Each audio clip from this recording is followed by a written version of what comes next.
Coach, the guys, you talked to Armando, RJ, Paxson, and Harrison, they all said that they sensed the team wasn't ready even yesterday, and that the practice wasn't very good yesterday. They didn't think the shoot around was sharp, and they felt it during warm-ups today. When did you get a sense that maybe they didn't have the right kind of juice? I didn't particularly enjoy or like, our practices leading up to the game tonight, and it's the thing that I told them in the huddle the first time out at the beginning of the game, that it's just not about X's and O's. There's nothing from a basketball standpoint we can talk about until the energy and the effort and the enthusiasm rises. And if that would rise, then things would change, and then we could start talking about basketball. And so in order to win a game like this, just didn't play well enough, and you really have to compliment Clemson and the way that they played. And they're a really good basketball team and extremely well coached, and they were deserving of winning tonight. Kind of going off of that, I guess when you do notice the team, coming out flat, things like that, how do you kind of get them to quote unquote snap out of it? Well, I checked them in practice. I checked them both practices and in shoot around today. The importance of attention to detail. We always talk about reacting and responding when things don't go your way and when things do go your way. And the importance of two things: always showing up to work and not being perfect. Nobody's perfect. But also, when you show up to work, your job and your responsibility is to be the best that you can be. How much of a concern was that after an emotional win, UNC against Duke? Well, again, it's how you react and how you respond. And, we'll go back to work. And as I said before, there's two things that you can do. You can whine and complain and point fingers and make excuses. Or you can get back up and move forward and join the fight. And for us, it's never a choice. It's a requirement for us to get back up, and let's get back to work. Hubert, after you guys tied it 70-70 with 2 minutes left, yeah. I feel like you guys maybe let up a little bit, and that's why Clemson was able to make that final run? I don't think we let up. I just think, down the stretch, that's when the discipline and details have to be even tighter. You have to execute on the offensive end. I think we had the ball 70 all, and we turned the ball over.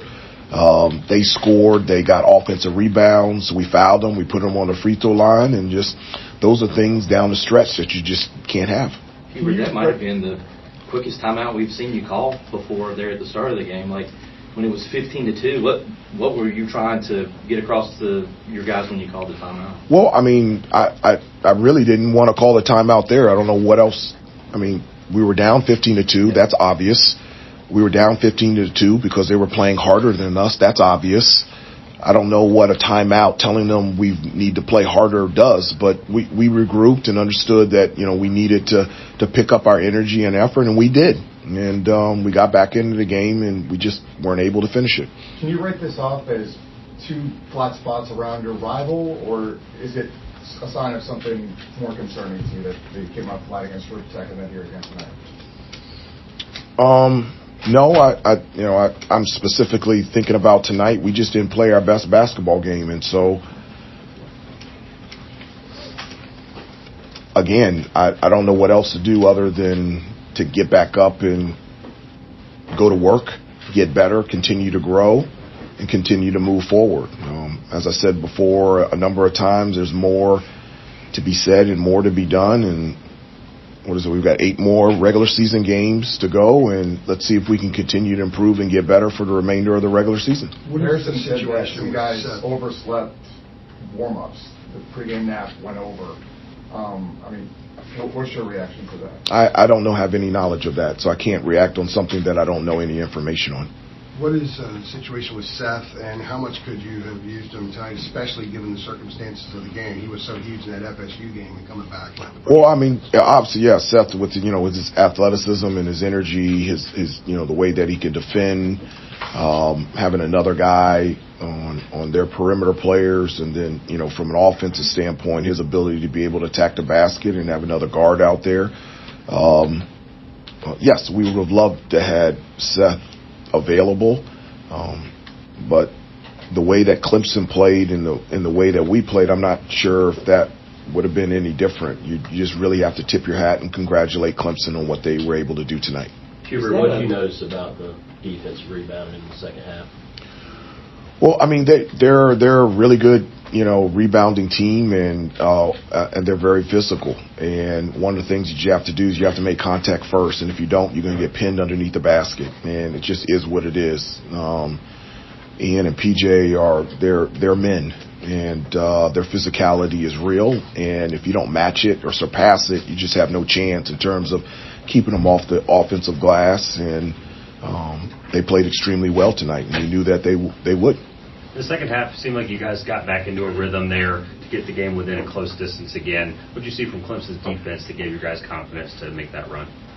Well, I mean, I think, in the second half they shot 30-something%, so we were able to get out in transition. So it's always better to be able to go up against a team, and specifically Clemson, where it's not a set defense. So I thought we had success offensively, but where it came from was our success to get stops better defensively in the second half as opposed to the first half. Take two more. Hubert, what have you noticed of late about the way some of these teams are defending RJ? Yeah. And for lack of a better description, do you think they've decided just to try to beat him up a little bit? I don't want to say that they're beating them up, but I mean, obviously, the year that RJ has had, he gets a lot of attention, and they're doing a lot of things defensively, making it hard for him just to be able to catch the ball. And so we've got to tweak and pivot and alter and change some things to be able to get him the ball in some different spots. But you're right. I would say the last couple games, teams have been very physical with him and done a lot of things defensively, not just individually, but as a team, to make it very difficult for him to get free. Armando said that leading into this game, they tried to warn them that this type of game could happen. What was your message to the team leading into today, coming off of the rivalry win against Duke? Well, we were able to be successful on Saturday, and we had a game here on Tuesday. I just, just a game in a regular season, and we needed to move forward and continue to grow and continue to get better, and that was my message. It doesn't matter whom we play. There is a schedule out there, and we have 8 more games left, and the teams that we have to play, those are the teams that we have to prepare for and play against. And it falls in line with all the things that I say about keeping your eyes straight ahead and ignore the sideshow distractions and focus on what is real, and what is real is our improvement and how we grow as a team. Thank you, Coach. Thanks, everybody.